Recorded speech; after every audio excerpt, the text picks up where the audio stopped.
E allora rientro subito il buongiorno ai nostri ospiti, ve li avevo già annunciati, un buongiorno qui in studio accanto a me a Cristian Sergo del Movimento 5 Stelle e un buongiorno alla consigliera regionale della Lega Lucia Buna. Consigliera, buongiorno, non la vediamo molto inquadrata esattamente. Eccoci qua. Che ore ha fatto dunque ieri sera? Che ora è andata a dormire, consigliera Buna? Sono arrivata a casa verso le 4 di questa mattina. Quindi doppiamente grazie per la disponibilità allora anche lei a essere qui presente. Allora ci sono tante cose di cui parlare, farei un po' il bilancio, una sintesi di alcune delle principali novità della maratona. Abbiamo sentito della manovra, abbiamo sentito le parole del Presidente della Regione Fedriga che ha parlato di 1 miliardo e 200 mila euro circa per comunità e imprese, ha detto ovviamente obiettivo anche lo sviluppo socio-economico del territorio con principalmente il finanziamento di opere pubbliche e il rafforzamento delle linee contributive a favore di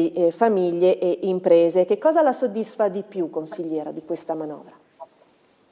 Ma francamente non voglio soffermarmi su qualcosa in particolare perché prendo sempre spunto dalle parole del nostro Presidente Massimiliano Fedriga che guarda la Regione nella sua complessità, perché è questo che deve fare un buon visionario quando mette in campo soprattutto risorse di questo genere, perché non vadano sicuramente perse. E quindi direi che forse più delle altre manovre a cui ho avuto l'onore di partecipare anche attivamente, questa va in una linea di continuazione che prevede investimenti considerando tutti i capoluoghi della nostra regione. E quindi al di là di ogni colore politico, tutti credo siano stati soddisfatti da Trieste, Pordenone, Udine, Gorizia, Gorizia in continuità perché chiaramente Gorizia ha ricevuto in questi ultimi anni numerosissime risorse per Gorizia 2025, 2025. Pordenone lo stesso è stato creato un contenitore diciamo mai avuto prima nel quale si sono già messe risorse, si stanno continuando a mettere risorse affinché ci possiamo trovare pronti per il 27 con la condivisione di tutta l'Aula. Ecco, questi temi qui riscontrano diciamo sempre il parere favorevole quasi sempre di tutta l'Aula e quindi questo vuol dire che ha trovato un obiettivo, poi viene condiviso in modo continuativo. Anche Udine che l'anno scorso insomma c'erano state un po' delle discussioni accese con gli ultimi emendamenti per Udine, quest'anno sono stati inseriti in modo appunto consapevole anche Borgostazione, quindi importanti risorse senza guardare il colore politico ma una visione unitaria.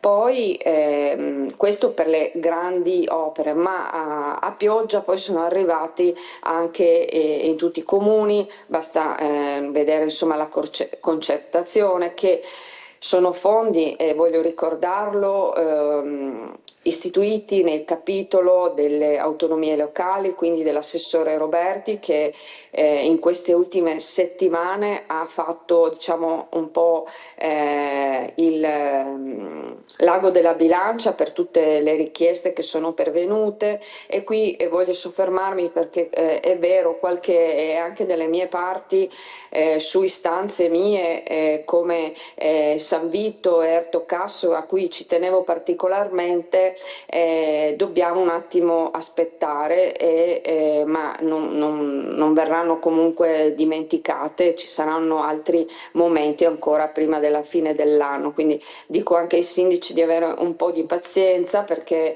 non potevamo coprire tutte le richieste, anche qui c'è una visione ma non di destra e di sinistra, in questo caso anche di opportunità, di cantierabilità eccetera, quindi volevo dire questo ai sindaci che in questo momento un po' si sentono abbandonati.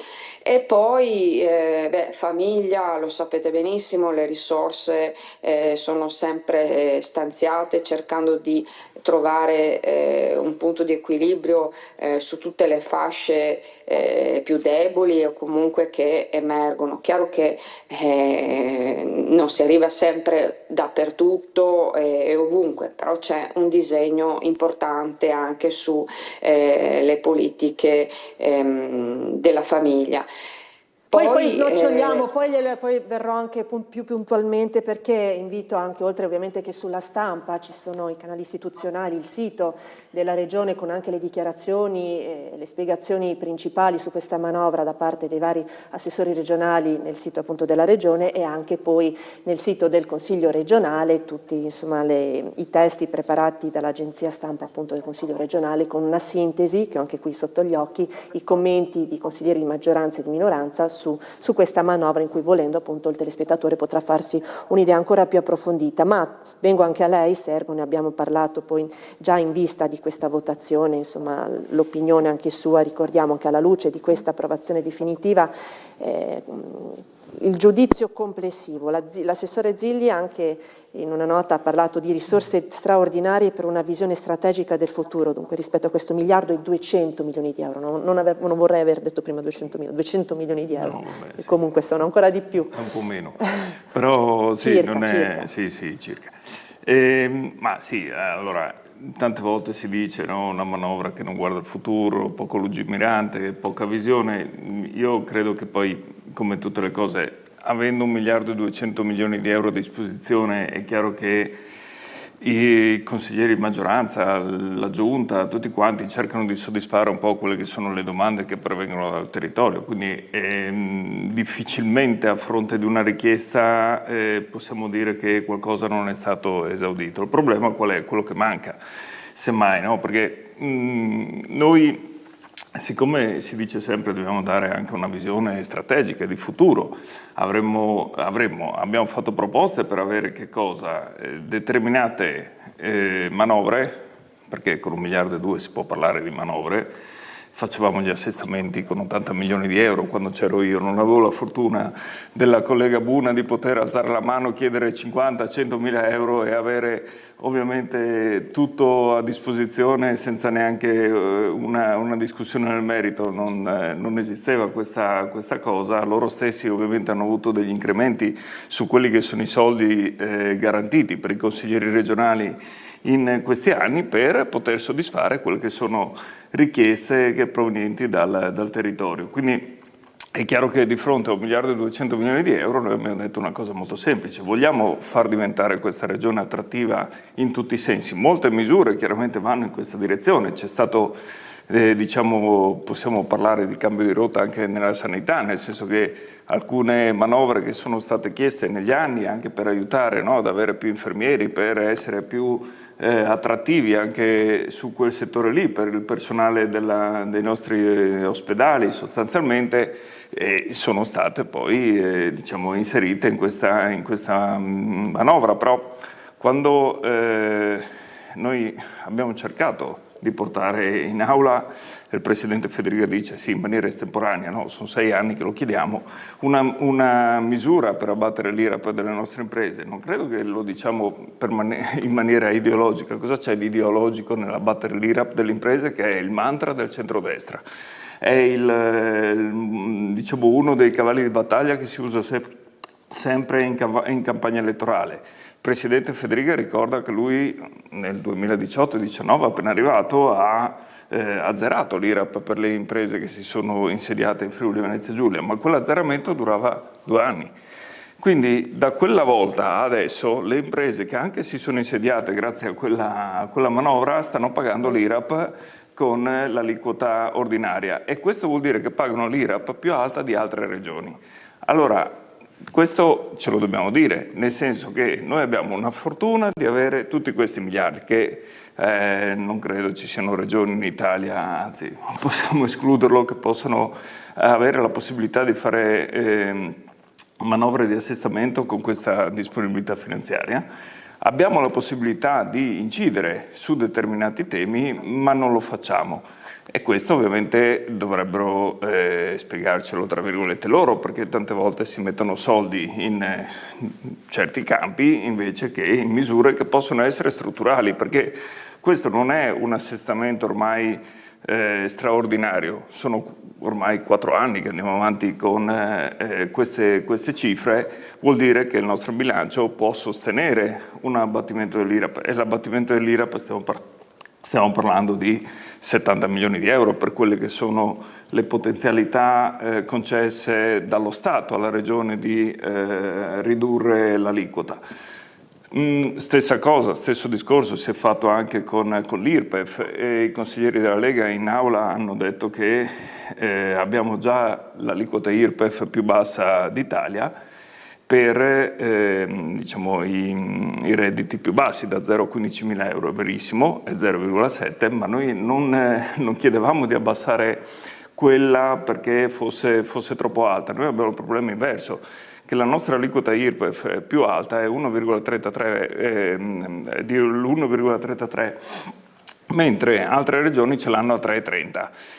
Per andare, tra virgolette, a prendere i soldi dove? Dalle classi più abbienti. E allora è chiaro che se noi diciamo vogliamo mantenerla bassa perché vogliamo essere attrattivi per miliardari, imprenditori, eccetera, vabbè, è un ragionamento che ci può stare, però allora dobbiamo parametrare le cose, perché dal nostro punto di vista, ad esempio, non è giusto che chi guadagna 16.000 euro di reddito paghi le tasse come chi ne guadagna 1 milione. Dovremmo andare alla pubblicità, ma intanto su questi ultimi aspetti, anche sull'IRA, per il resto le lascio una veloce replica, consigliera Buna. Ma diciamo che ha detto delle cose che si contraddicono, nel senso che se noi oggi possiamo vantare di un tesoretto così importante durante le fasi di assestamento, di stabilità, è perché si è introdotto una politica lungimirante che va a premiare invece tutto il tessuto produttivo, che è quello che poi riesce a creare reddito, riesce poi a riversarlo nelle casse della regione. Poi questo tesoretto va distribuito anche alle fasce più deboli. Abbiamo già detto più volte in aula che lasciare quei 5-10 euro al mese non è come la stessa cosa che a fine anno poter dare un contributo, un intervento di 350 euro ai pensionati, ad esempio. Perché non è così che noi come politica vogliamo lavorare per creare, cioè il nostro tessuto produttivo è quello che ci permette oggi di avere questi risultati. Se noi andiamo a incidere sull'IRAP, non riusciamo poi ad avere a disposizione quelle risorse che invece servono ai ceti meno abbienti. Quindi è una politica corretta perché ci sta permettendo di avere questi risultati, e sono 7 anni, quindi non è un anno. E poi c'è anche l'aspetto anche certificato dalla Corte dei Conti pochi giorni fa, in cui sancisce che la nostra regione è stabile e quindi richiama anche e dà certezza alle banche, agli investitori, per poter poi riversare ancora produttività all'interno di questa regione. Ecco, non vorrei sminuire sempre, che succede da parte delle opposizioni, questo grande risultato. È un grande risultato e va riconosciuto, ma non è che si inventa da un giorno all'altro, è un lavoro che è stato portato avanti negli anni, considerato, perché a volte non lo si vuole ricordare, 2 anni di completo stop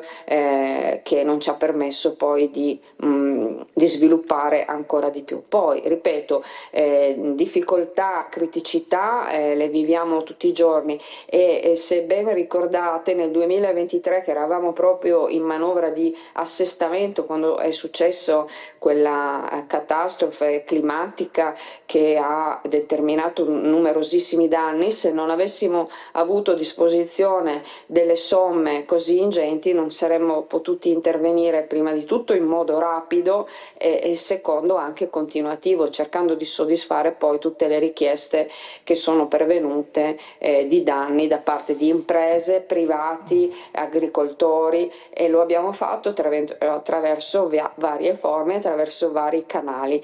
Quindi a volte anche avere questo, lo considero tesoretto, fa parte del buon padre di famiglia, fa parte di quei valori che ci derivano dai nostri avi, quello di mettere via qualcosa nel caso delle emergenze. Allora, nel caso devo assolutamente rilanciare la pubblicità, poi riparto con lei, Sergo, perché vedevo le sue espressioni, so che vuole replicare, quindi a tra pochissimo, restate con noi.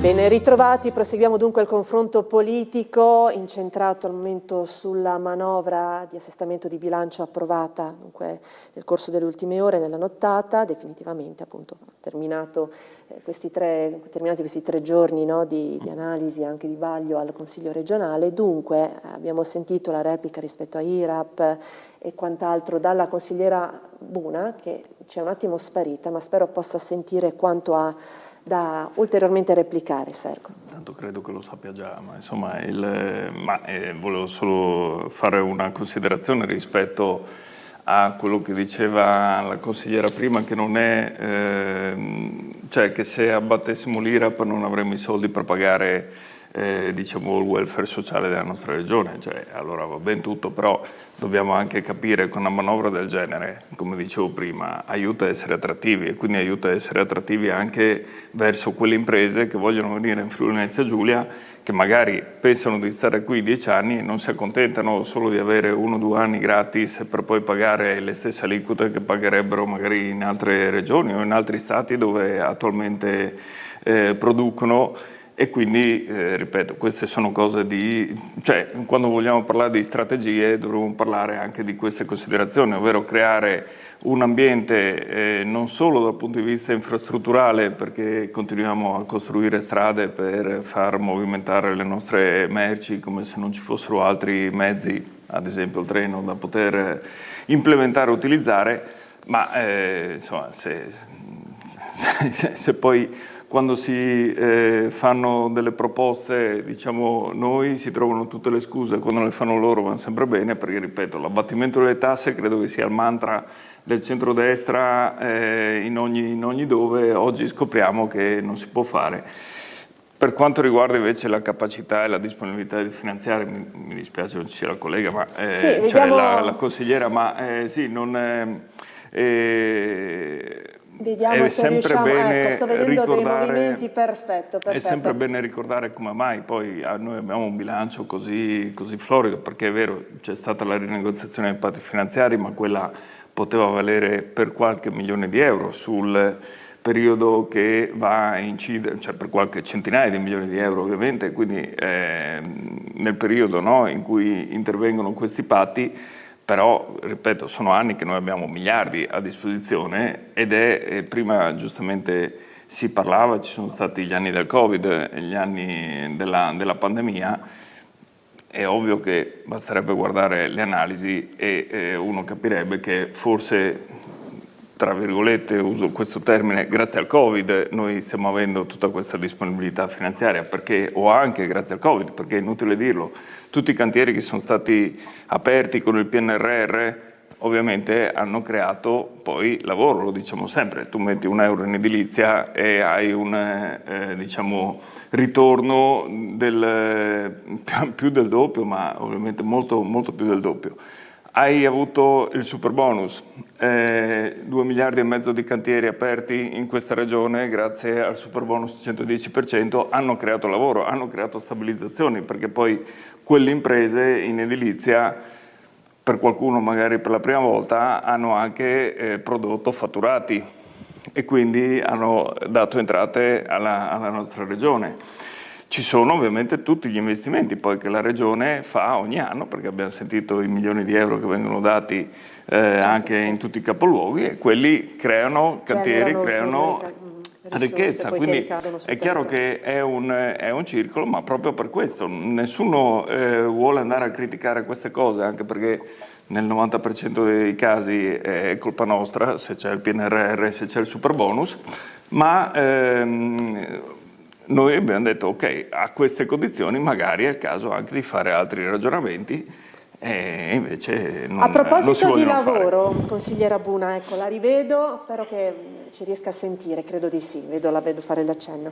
E anche nella sintesi che è stata data dall'agenzia stampa del Consiglio regionale, appunto, per il lavoro all'interno del budget di 24 milioni assegnato all'assessora Rosolen, si parla anche degli oltre 4 milioni e 427 mila euro per gli incentivi destinati alle imprese proprio per promuovere l'assunzione e anche la stabilizzazione del personale, e poi si parla di più di 2 milioni e 500 mila euro per l'utilizzo dei disoccupati nei cantieri, altri fondi superiori al milione di euro per i punti di ascolto, e si parlano anche di incentivi introdotti per le aziende che assumono personale interessato dalla cassa integrazione. Sono misure importanti chiaramente per chi ci ascolta. Certo, sono misure che vanno nella direzione di rendere sempre più stabile il posto di lavoro, ma allo stesso tempo di supportare le imprese che si adoperano per far accadere ciò. Ho anche detto proprio in aula che la nostra regione ha anche questo primato, quello di avere un tasso di disoccupazione tra i più bassi in Italia, che si aggira tra il 4 e il 5%, quindi questo è anche un risultato che è conseguente alle misure che sono state messe in atto. Il fatto di mettere a disposizione dei fondi così importanti per la diciamo, reintroduzione nel mondo del lavoro di persone che non sono inattivi ma sono disoccupati è sicuramente un aspetto positivo che come politica regionale è sempre stata intrapresa. Voglio dire, qui lancio anche un aspetto trasversale, diciamo, che fa parte della visione della regione, anche delle amministrazioni regionali che ci hanno preceduto. Ecco, magari noi in questo caso abbiamo più somme a disposizione e quindi riusciamo a incidere in modo più determinante e soprattutto visivo, perché a volte tante manovre ci sono, ma prima facciamo fatica anche noi a renderle pubbliche e visibili e poi quindi a comunicare ai cittadini quello che facciamo. È un impegno che ci siamo dati e sempre di più di dare comunicazione, a volte questo dà fastidio magari all'opposizione perché i numeri positivi a qualcuno non piacciono, sicuramente fanno più polemica le cose negative che quelle positive, ma questo è un po' su tutti i settori, no? Ci lamentiamo, ma poi veniamo anche alla salute comunque, perché le chiederò una spiegazione di cosa è successo. Arrivare lì. Ma intanto sul lavoro, l'occupazione, Sergo, rispetto a queste ultime misure decise, la sua posizione?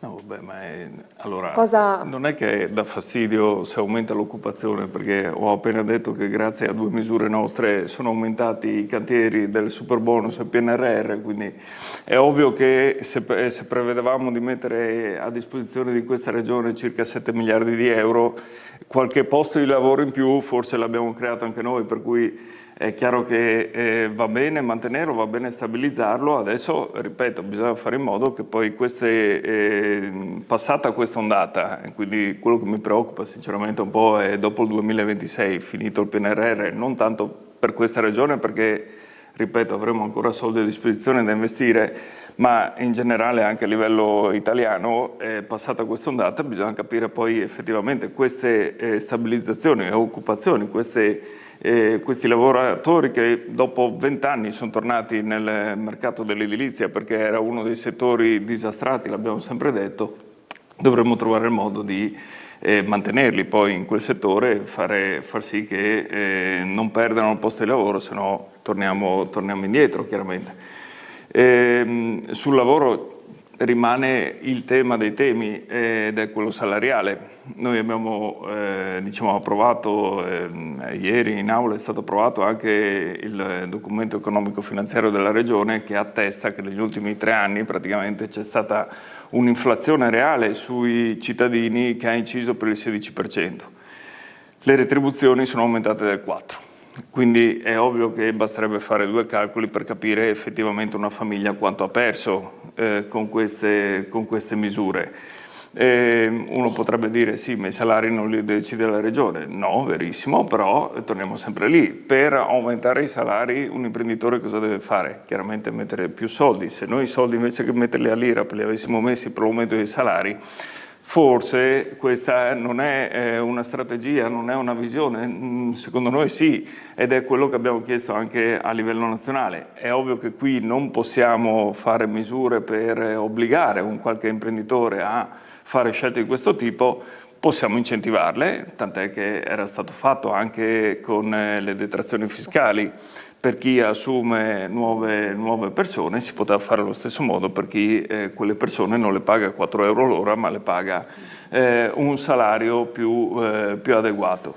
E quindi per quanto riguarda il lavoro, poi ripeto, ci sono anche misure chiaramente importanti per quanto riguarda anche la famiglia, no? Perché poi diciamo Anche, è un po' tutto anche collegato, no?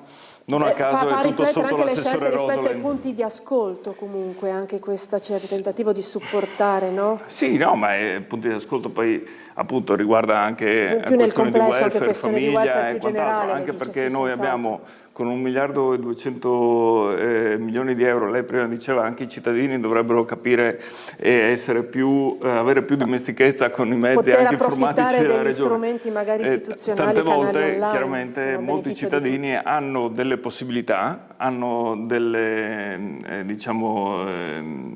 misure magari che possono essere adatte a loro e non lo sanno, banalmente, perché sono talmente tanti i canali contributivi a disposizione che è difficile poi star dietro a tutto, è difficile avere magari conoscenza di tutti i regolamenti regionali. In uno deve avere l'ISEE a 30.000, in uno a 25, in uno a 20, in uno a 60 francamente una famiglia dovrebbe avere una nozione di quello che avviene molto molto ampia. E purtroppo il tempo poi sappiamo com'è Però già sapere ormai a chi nella vita indirizzarsi, normale. no? A quali uffici, sportelli, Certo. già Sì, questo, beh, insomma. ma sul sito della Regione c'è tutto. Sì, infatti, cioè, ci sarebbe Però, appunto. ripeto, Per chi uno magari non ha il tempo dovrebbe pensare, devo fare una spesa o mi serve qualcosa, devo andare sul sito della Regione a verificare se effettivamente ho qualche agevolazione, perché tante volte è così, ma la gente non lo sa. Certo. Consigliera Buna, allora ci spiega che cosa è successo ieri in particolare rispetto a questo titolo, polemica sulla sanità, un emendamento sulla non autosufficienza, ha diviso l'aula con schermaglie e PD Riccardi. Ci arriva a sintetizzare in modo semplice anche per noi che non eravamo lì cosa è successo? Ma diciamo che l'opposizione, senza fare nomi, insomma, si è scagliata su questo emendamento che prevede insomma, la modifica di 2 articoli su una legge che risale al 98, quindi non più adatta ai tempi, e, diciamo, facendo una polemica anche sterile, ancor prima che l'assessore poi potesse entrare nel dettaglio e dare una spiegazione compiuta della motivazione, che è proprio questa. Andiamo a manutentare delle leggi anche più recenti. Abbiamo preso in mano anche questa che mette, diciamo, questa parola che è ricorrente soprattutto in sanità, ordine, chiarezza, ma soprattutto dà la possibilità, come ha detto l'assessore, di poter agire velocemente e quindi dare risposte a questo mondo della disabilità, che ricordiamoci, siamo anche qui precursori di una legge poi nazionale che vede al centro appunto la disabilità nella nostra regione, quindi tutte le forze e risorse affinché insomma ci sia equità, parità anche di questo grande mondo che per tanti anni è stato sommerso. Adesso invece diamo dignità e diamo risposte, ecco. Ma sono processi che non trovano rispondenza e corrispondenza e soddisfazione nell'immediato. Sono processi che è una macchina così complessa, la sanità. Io che ho anche questo onore di far parte della terza commissione, quindi di aver visto i lavori fin dalle prime battute di questa legislatura in commissione. E quindi sono processi lenti che vanno anche a chiedere la necessità di manutentare, ma non vuol dire aver stravolto o diciamo disconosciuto lavori fatti in precedenza. Faccio io il nome, qua si parla della consigliera del PD Celotti, che tra l'altro dovremmo avere ospite proprio nel corso di Friuli in diretta. Quindi probabilmente... che poi l'assessore ha anche accettato gli emendamenti. Ecco, un'altra cosa che ho notato, c'è questo leitmotiv che gli emendamenti dell'opposizione non vengono accettati, non vengono riconosciuti, eccetera. Non è assolutamente vero. In tutti gli articoli sono stati riconosciuti emendamenti di valore anche da parte dell'opposizione, e lo hanno fatto gli assessori con dignità, con rispetto, assolutamente. Quindi questo è un segnale comunque positivo. Poi è vero, come ha detto il presidente Fedriga in apertura, ci sono delle dinamiche che vengono attuate all'interno della giunta regionale, e a volte anche noi di maggioranza proponiamo delle cose che poi ci viene detto guardate, ci stiamo già lavorando e quindi il risultato lo avremo. Quindi anche noi facciamo dei passi indietro. Ecco, magari invito l'opposizione a non presentare sempre questi pacchi di emendamenti, magari un percorso precedente con gli assessori, con la giunta, con gli uffici, per arrivare in aula magari con delle maggiori condivisioni, perché poi anche i numeri che vengono indicati negli emendamenti da parte dell'opposizione sono provocatori, cioè noi non ci permettiamo di mettere 20-30 milioni di emendamento quando non conosciamo determinate dinamiche, determinati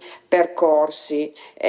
Quindi l'invito veramente, perché la disponibilità da parte della struttura di arrivare a qualcosa di condivisione c'è, e vedo che c'è sempre stata in questi 2 anni, non posso dire diversamente. Poi magari anche a pranzo con anche la consigliera Celotti sarà approfondito questo. Comunque viene fatto presente in questo articolo, poi torno a lei Sergo, quello sulla sanità rimane comunque un episodio isolato, perché la discussione era iniziata ieri mattina senza animosità. Vorrei ripartire ancora dalla sanità, che qui si riepiloga, è stata l'ultima materia approvata ieri sera prima dell'allungo notturno, e tra i vari aspetti in ambito sanitario la dotazione tocca i 70 milioni di euro, si scrive sul Messaggero Veneto. Una quota rilevante delle risorse, 28 milioni, viene stanziata per investimenti dedicati alle strutture di integrazione sociosanitaria, mentre tra le misure sociali rientrano anche i rinnovi contrattuali delle cooperative del territorio, finanziati con 7,5 milioni di euro. Sull'innovazione tecnologica la somma iscritta a bilancio ammonta a 14 milioni di euro, più della metà per il fascicolo sanitario elettronico, con ulteriori 30 milioni che vanno a rimpinguare la dotazione della protezione civile. Questa è un'estrema sintesi, chiaramente ci sarebbero ancora tanti elementi. Su questo, Sergo, della sanità, questo settore cosa desidera aggiungere?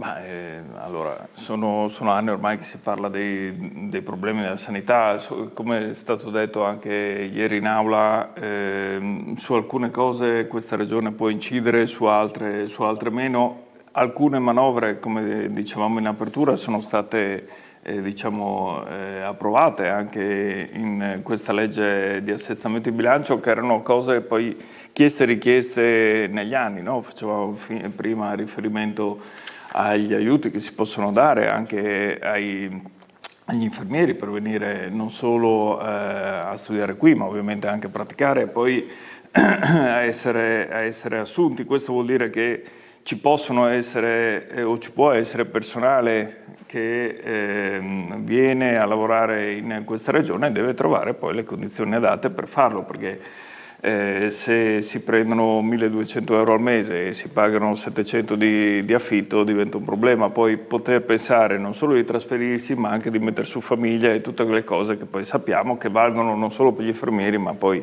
come dicevamo prima, per tutti quei lavoratori che non hanno uno stipendio di 6-7 mila euro al mese. Ecco. Poi, chiaro, anche noi abbiamo cercato di portare all'attenzione anche della Giunta alcuni temi anche su questo aspetto, non solo in questa manovra, ma anche in quelle passate, sul fondo dell'autonomia possibile, che poi è un po' sempre sul tema dell'autosufficienza, no?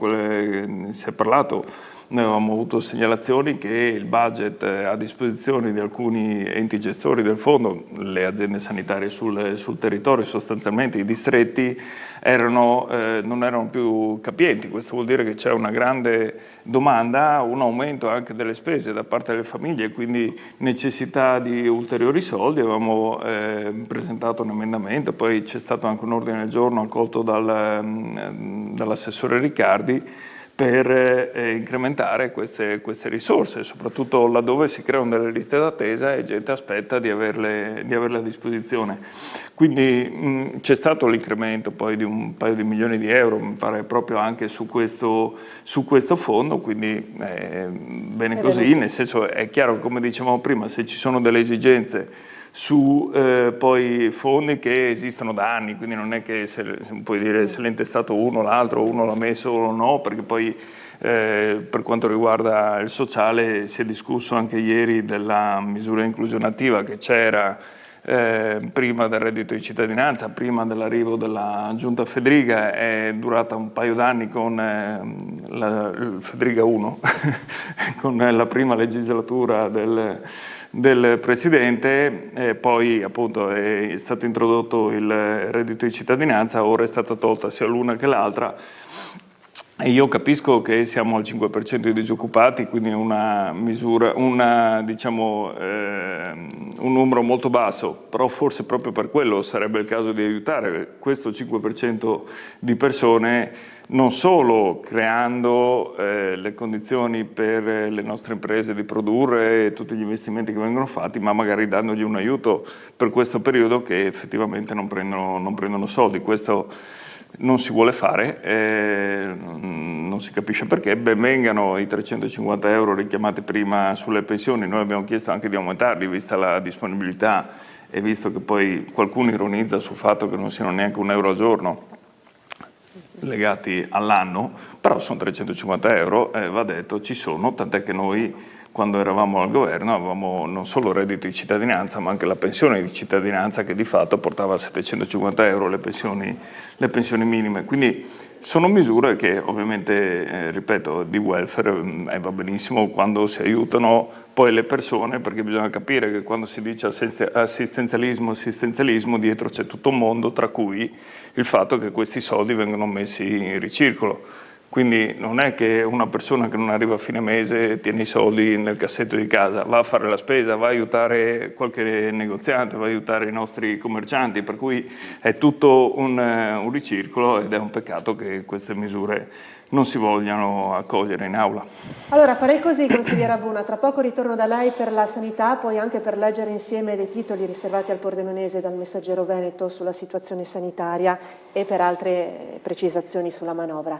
Però ora pubblicità, restate con noi, mi raccomando.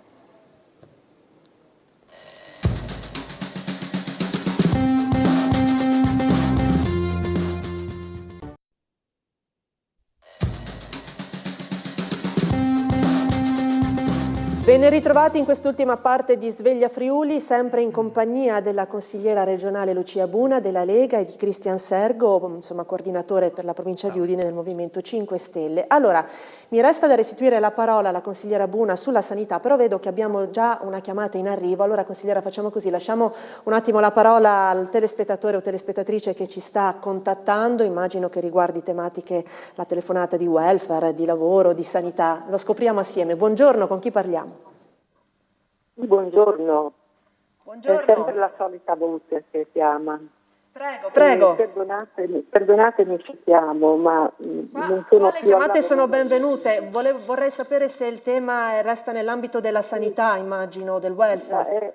Anche quello, due argomenti. Adesso ho sentito io da Cristian Sergo che il 5% abbiamo di disoccupati. Vi sa dire in che percentuale, quante centinaia di persone o migliaia sono il 5%? Oh, io adesso no. Quante persone sono all'incirca? La forza lavoro saranno,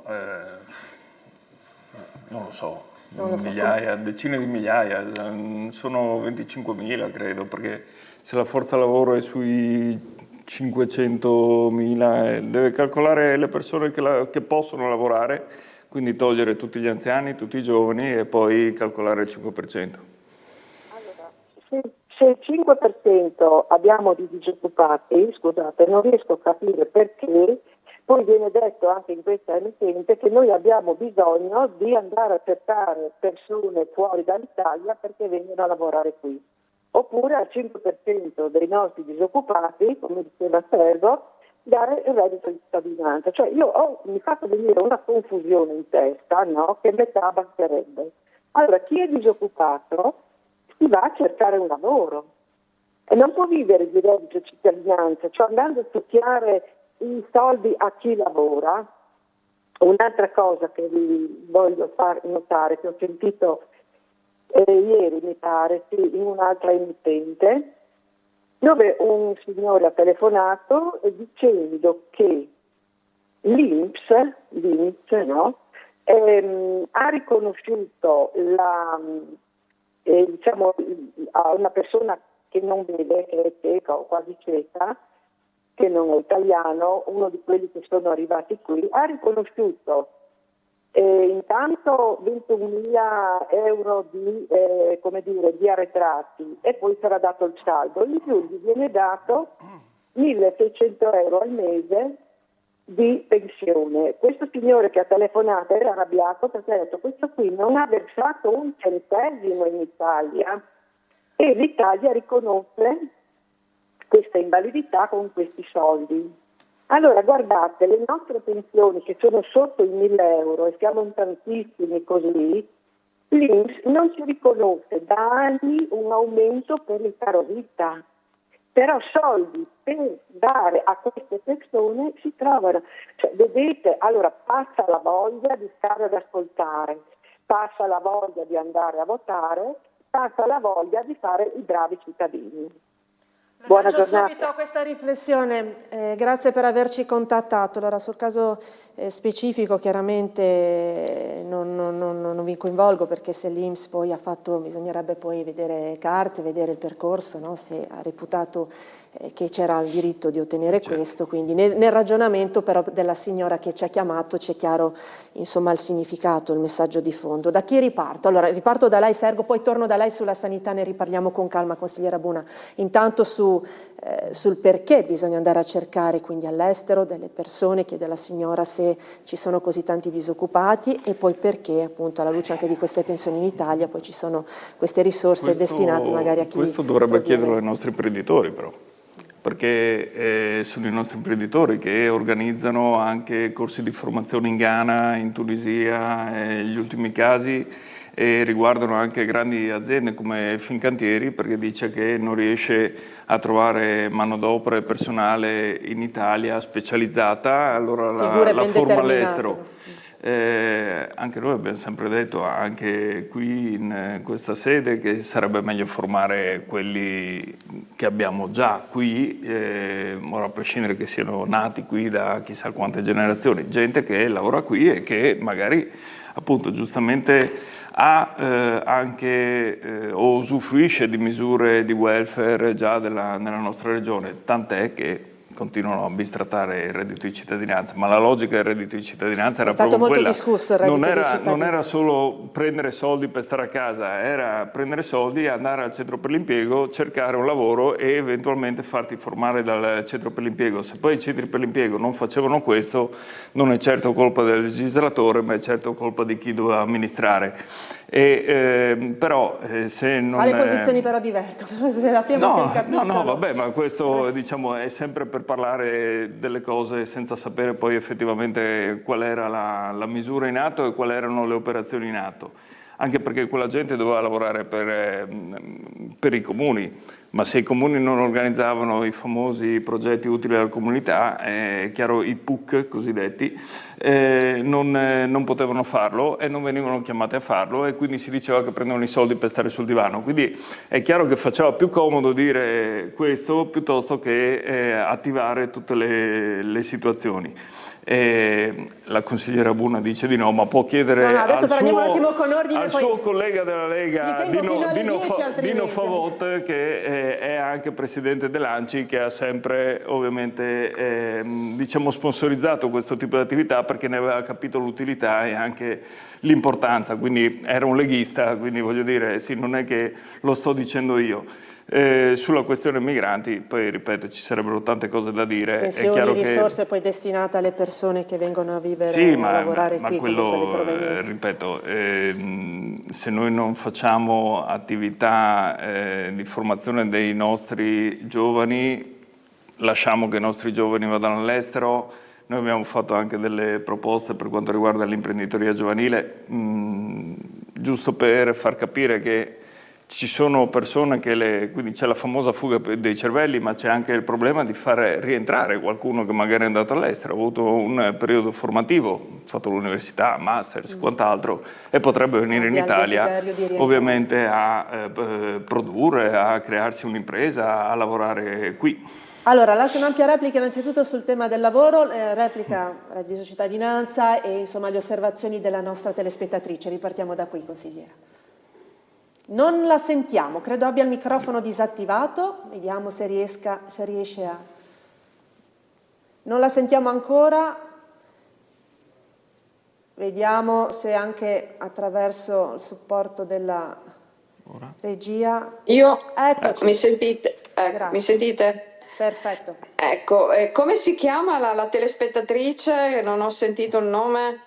Non l'ha detto il nome, una telespettatrice che in genere... francamente sono d'accordo con la telespettatrice perché ha fatto delle riflessioni corrette con i numeri, ha posto delle domande precise. È vero, questo 5% da chi è formato? Il 5% riguarda le persone che sono in una fase di senza lavoro, ma non sono inattive, perché le persone inattive, che generalmente corrispondono ai ragazzi che non frequentano ad esempio l'università, ma non sono neanche iscritti in una lista di disoccupazione, sono inattivi, quindi hanno altre forme di sostentamento che probabilmente arrivano dalle famiglie. I disoccupati sono quelli che si trovano in una fase in cui hanno perso il lavoro, hanno deciso di restare a casa dal lavoro e sono in attesa di qualcosa. Ma se, come ha detto la signora, c'è necessità di avere... abbiamo a disposizione posti di lavoro che non vengono coperti e abbiamo questo 5% di disoccupazione. Cosa vuol dire? Che questo 5% ancora non è soddisfatto, convinto, non gli piace trovare quel tipo di lavoro, perché è chiaro che bisogna anche adattarsi poi quando si è in disoccupazione, non è che si può trovare il lavoro giusto, il momento giusto, eccetera, ma se in Friuli Venezia Giulia hai voglia di lavorare, il lavoro c'è. È chiaro che bisogna rimboccarsi le maniche e credo che il reddito di cittadinanza, mi dispiace dirlo, è stato un fallimento e io ne ho perfettamente le prove perché vengo da aziende produttive dove qualcuno diceva io non lavoro perché tanto prendo i soldi lo stesso. Purtroppo è vero, il fatto del divano a queste persone piaceva e sarebbe piaciuto ancora. Non siamo fatti così, almeno in Friuli Venezia Giulia. La gente ha voglia, deve lavorare, e il fatto che non ci sia più forse sta determinando che questa forbice del 5% è diventata più piccola, quindi perché qualche anno fa era sicuramente di percentuali più importanti. Quindi io sono contraria al 100% al reddito di cittadinanza. Se una persona è bisognosa attraverso altri canali, attraverso altre situazioni, perché l'utilizzo di questo strumento ha provocato una ancora meno voglia di lavorare da parte di una fascia di cittadini che non dico solo i stranieri, dico in generale, perché per tutti è più comodo, ma anche magari accontentarsi di una cifra irrisoria, perché allora se uno non si deve accontentare per 1.200 euro al mese, dice mi bastano 900 euro e sto a casa, che può essere anche Ma chi glieli dà valida 900 euro? Ma dai, Comunque le cose si diventano, comunque anche qui ci sono situazioni comunque dove magari mi dispiace, ma la pensiamo in modo diverso. Io il di cittadinanza così come era costruito è stato un fallimento, altrimenti avremmo continuato su questa linea come tante altre linee che arrivavano da altre legislature. Non stiamo parlando chiaramente del Friuli Venezia Giulia in questo caso per il reddito di cittadinanza, è un discorso complessivo che ha fatto scaturire la riflessione alla signora. Ci sono altri strumenti per incentivare questa fascia di popolazione che non trova lavoro. Abbiamo tutta la parte turistica che è in sofferenza perché non trova manodopera, ci sono imprenditori. Il fatto che mi ha sollevato il discorso che si va in Ghana a formare le persone è comunque una strategia che è stata che si sta introducendo, che non abbiamo ancora i frutti definitivi, però potrebbe essere un buon mediatico per poi portare manodopera qualificata, ma questo è un altro discorso rispetto al reddito di cittadinanza, che come vedete ogni telefonata, ogni intervento da parte dei telespettatori va contro questa misura, quindi vuol dire che non è solo il politico che è in contrapposizione con un'altra determinata forza politica a definirlo, è proprio la percezione da parte dei cittadini che questo strumento non era quello giusto per incentivare, per supportare il cittadino. Mi chiedo una non replica, dico la famiglia, un attimo Sergo, anche ancora su questo, poi ovviamente ci sarà chi si sarà lasciato supportare, avrà cercato anche qui, magari ci saranno state situazioni chiaramente di chi è stato supportato, però ci sono state delle evidenti problematiche e criticità, come ha sottolineato la consigliera. Lei ritiene di no? Ma no, ma assolutamente no, ma basta vedere che nel momento in cui l'hanno tolto è un cavallo di battaglia, è come per la Lega è la sicurezza, il cavallo di battaglia, come per la sicurezza per tutti i cittadini, mentre il 5 Stelle il cavallo di battaglia, il reddito di cittadinanza per alcuni cittadini. Bravissima, infatti voi costruite i centri per i migranti in Albania che non servono, noi diamo soldi ai nostri cittadini che hanno bisogno. C'è una piccola differenza, ma il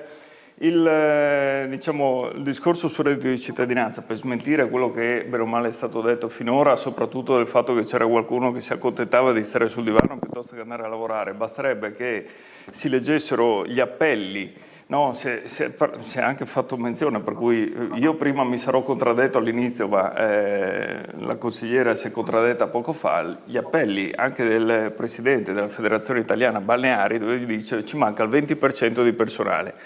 Ora, Evidentemente, se prima mancava il 20% di personale quando c'era il reddito di cittadinanza, adesso manca il 20% di personale quando non c'è più il reddito di cittadinanza da 2 anni, non è quello il problema. Mi pare abbastanza logico e chiaro, perché se no dovrebbe esserci, non so, il 10%, allora dice, abbiamo abbattuto le necessità delle nostre imprese di cercare personale perché adesso la gente vuole lavorare, eccetera, eccetera. Prima ho detto il famoso 5%, quindi la disoccupazione che è calata, non è stata dovuta al fatto che si è tolto il reddito di cittadinanza, è stato dovuto al fatto che si sono fatti i cantieri.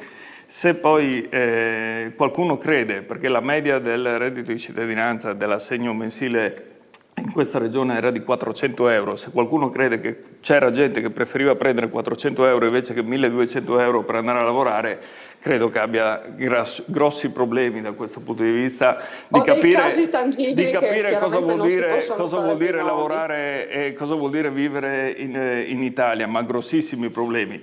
Poi, ripeto, chi prende 6.300 euro al mese o 7.500 magari se lo scorda, però prima o poi se lo ricorderà. Quindi adesso non è questione di ritornare al reddito di cittadinanza o meno. Li ha presi anche lei, Banca d'Italia, sì, ma infatti io me lo ricordo ancora. Banca d'Italia ha accertato che c'è il 10% delle persone che abitano in questa regione che sono a rischio povertà. Ci interessa?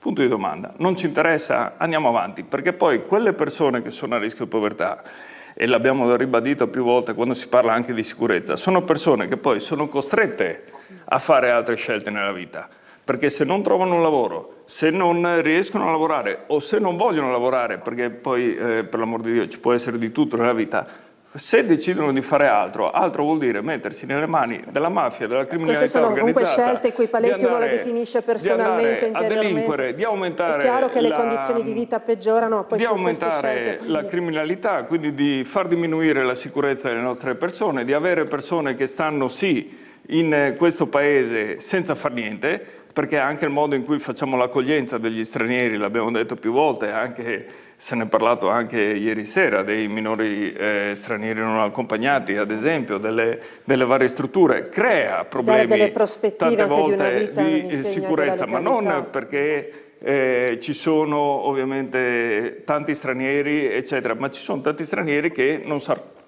sanno cosa fare, non vengono integrati, non vengono inclusi. Li andiamo a prendere in Ghana, benissimo, però poi se ci lamentiamo che abbiamo gli stranieri che lavorano nelle nostre imprese invece che gli italiani, c'è un problema. Allora, a questo punto vi tratterrei fino al termine nei prossimi 10 minuti, se entrambi potete fermarvi, perché abbiamo anche un'altra chiamata in arrivo. Consigliera, però, le rilascio subito la parola se vuole aggiungere altro rispetto a quanto appena detto da Sergo. Resto dal mio punto di vista, come ho detto, se uno vuole lavorare, ha voglia di lavorare, in Friuli trova lavoro. Ecco, io parto da questo presupposto e molti altri la pensano come me. Non è vero che ha fatto un passaggio poco corretto, c'è qualcuno che non ha voglia. Ecco, questo qualcuno che non ha voglia di lavorare, da che parte lo mettiamo? Tra i disoccupati, tra quelli che cercano misure alternative per trovare un reddito? Ecco, quindi non è che col reddito di cittadinanza andavamo a risolvere questi problemi e lo abbiamo visto, è sull'occhio di tutti, quindi dopo ognuno ha le proprie poi fermo restando i casi, perché c'è anche ovviamente chi ha voglia, chi cerca, chi ha bisogno di supporto e si introduce in un percorso, quindi anche qui non si può fare ma se ti introduci in un percorso. Non voglio fare discriminazioni e io non ho riportato extracomunitari o italiani. In generale, poi c'è chi si avvalsa quindi non sto facendo alcuna discriminazione, dico che chi ha voglia di lavorare e chi si impegna, chi vuole fare dei corsi, ha le possibilità, ci sono gli strumenti e le istituzioni aiutano e sostengono questi passaggi. Abbiamo i corsi fatti dagli vari enti, quindi gratuiti per ricollocarsi in ambiti lavorativi di vario genere. Faccio un esempio ultimo, autisti per autocarri, quindi con patente C e con la qualificazione CQC. Abbiamo necessità enorme da parte dei nostri imprenditori di trovare. Ci sono degli sgravi anche per ottenere la patente, addirittura gli imprenditori mettono a disposizione le somme per fare i corsi ai cittadini. Quindi abbiamo tutti i canali perché c'è la volontà di introdurre le persone nel mondo del lavoro, però c'è una fascia che non vuole lavorare. Allora, questa abbiamo gli ultimi 5 minuti, sentiamo chi ci sta chiamando. Chiedo la cortesia di una rapidità così da permettere anche ai nostri consiglieri ospiti una replica, consigliere anche il coordinatore del Movimento 5 Stelle. Buongiorno, chi ci chiama? Buongiorno, prego.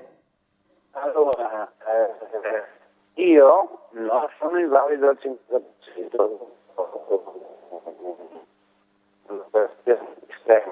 La sentiamo un po' male, non so se se sta parlando con la cornetto, il telefono, insomma, attaccato, se può un attimino distanziarsi. Allora, io sono invalido al 50%, no? Sono iscritto alle categorie protette. Quanti colloqui in 15 anni ho avuto da parte delle categorie protette? Due colloqui. Ecco, reddito di cittadinanza, io non ho pensione.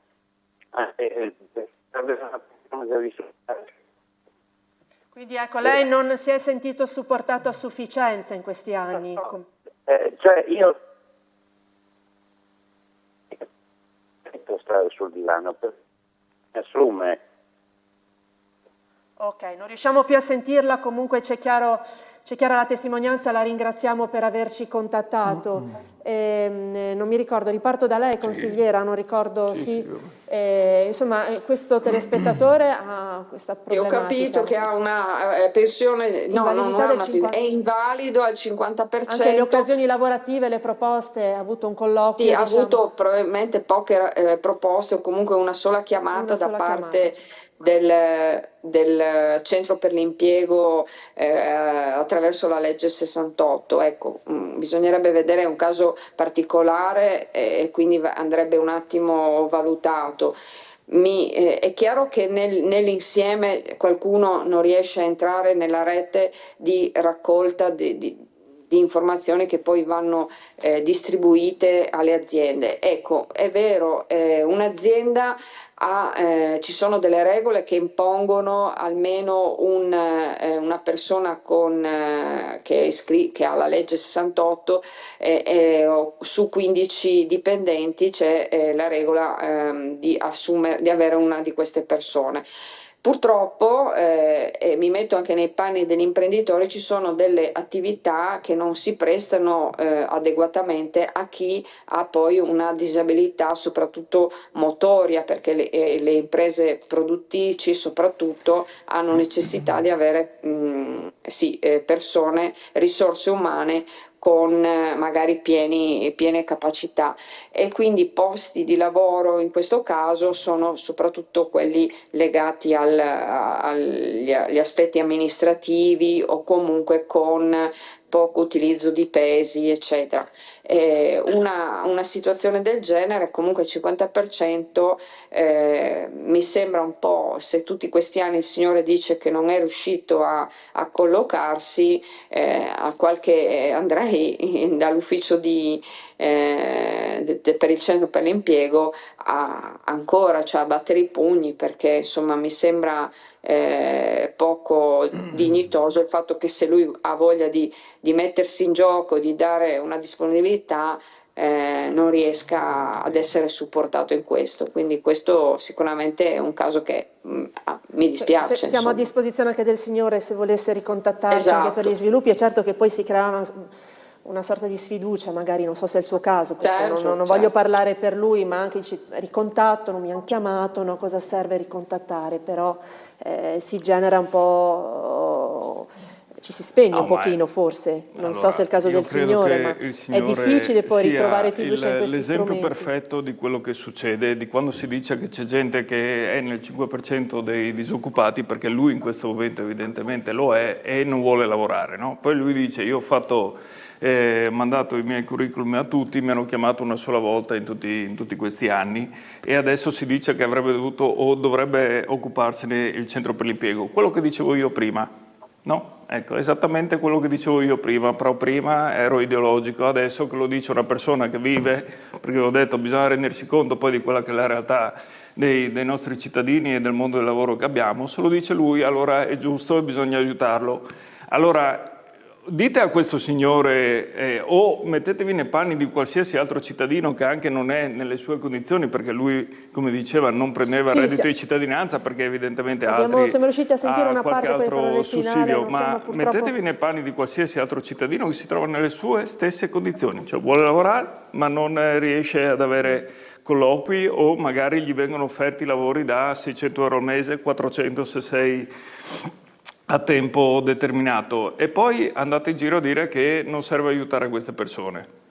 No, Ditelo, nessuno ha detto che non bisogna ditelo. aiutare, non No, con il reddito no, è di perché è così, cittadinanza, perché non è con il così, reddito di è così. Il cittadinanza. problema di questo signore è che ci sono ovviamente le regole, come si diceva, che ogni azienda deve avere determinati posti a disposizione delle persone con disabilità, cioè il collocamento mirato, però le aziende possono decidere, pagando, di non avere questo tipo di personale al proprio interno.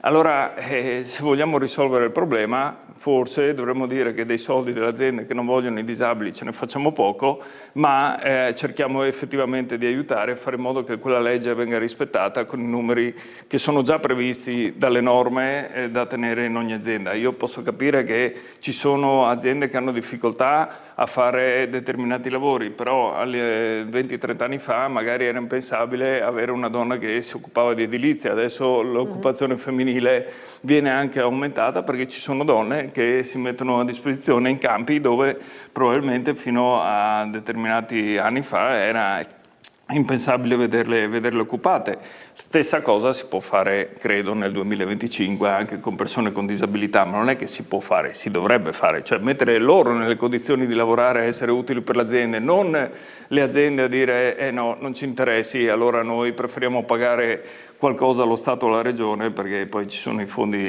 anche regionali in cui vengono versati questi soldi, per non assumerti. Vuole aggiungere un'ultima battuta, consigliera Buna, prima della chiusura? Gli ultimi secondi entrambi?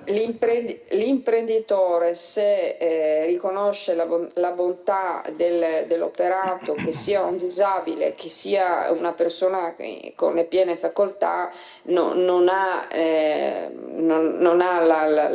la volontà di non assumere uno o l'altro. Probabilmente c'è sicuramente ancora molto da fare, ma se l'imprenditore non assume dal collocamento mirato, ci sono sanzioni, ci sono ripercussioni, ci sono anche addebiti importanti, e il collocamento mirato mi creda che ci sta sempre dietro. È chiaro che sono tempi magari più lunghi, anche perché se un'azienda ha 100 dipendenti capisce quanti dovrebbe comunque inserirli, non li inserisce da un momento all'altro, che perché certe disabilità sono comunque importanti, che non permettono in certi tipi di realtà di essere inseriti. Quindi qua forse si può ancora lavorare nella modifica normativa per gli inserimenti di figure in situazioni diverse rispetto a certe imprese che proprio non possono